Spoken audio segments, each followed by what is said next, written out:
luto na. Pumunta na nga agad ako sa palengke para bumili ng mga kakailanganin. Bumili ako ng cabbage, sibuyas at spring onion dito sa tindahan na to. 15 pesos yung cabbage, 5 yung sibuyas at 3 pesos naman tong spring onion. 23 yung at pati buto binigay niya na rin. Shoot, natanggal ko na rin yung first layer. Hihiwa-hiwain ko lang yan at i-chop ng pinong-pino. Kayo ang bahala kung paano diskarte nyo sa pagpipino ng repolyo. Pwedeng gumamit dyan ng chopper o kaya naman ng blender. At pwede rin naman yung gantong mano-mano na paggagayat. At eto na lahat yung nagayat ng kalahating repolyo. Ganito siya dapat kapino.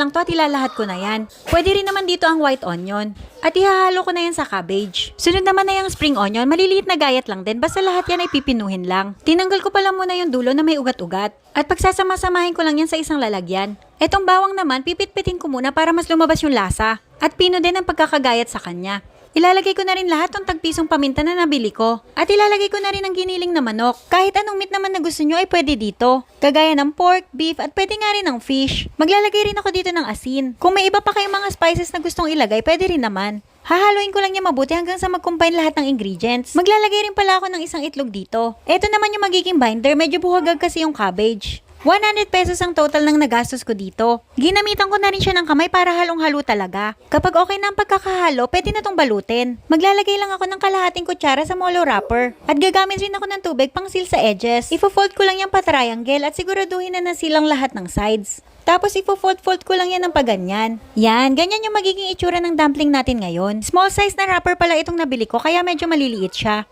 Itong 100 pesos recipe na to ay nakagawa ng 70 pieces. Parang pumapatak siya ng 150 ang isang piraso. O diba ang dami nang makakakain yan? Ready na to at ganito ko siya lulutuin. Hinalera ko lang siya sa isang kawali at naglagay rin ako ng kaunting tubig. Para lang magkaroon ng moisture at may steam siya. After 15 minutes, luto na yan at natuyo na rin yung tubig. Lalagyan ko naman siya ng konting oil para maprito yung ilalim. At mga 1 minute lang, luto na yan. Hinango ko na yan at nilagay ko na yung second batch. 2 kawali na ganyan ang kinalabasan niya. Habang inaantay naman maluto yan, nanguha muna ako ng kalamansi para sa usawan. Eto yung tanim ni mama, kumuha lang ako ng ilang piraso. At eto na yung second batch, naluto na rin. Malambot yung ibabaw niyan pero crispy yung ilalim. Pakita ko sa inyo yung ilalim na part. Kumuha lang ako ng isang plato at binaliktad. Ayan, tingnan nyo ang ganda ng pagkakaluto. At ang bango-bango rin niya. Mas gusto ko yung ganitong luto kesa dun sa steam lang. Saktong-sakto to dito sa aming homemade chili oil. Kung gusto nyo ng recipe nito, comment nyo lang. Magpapaturo ako sa kapatid ko. Siya kasi yung gumagawa nito. Etong isang plate na to, lalagyan ko lahat ng chili oil para sa mahihilig sa maanghang. Yung isang plate naman na hindi maanghang para sa mga bata.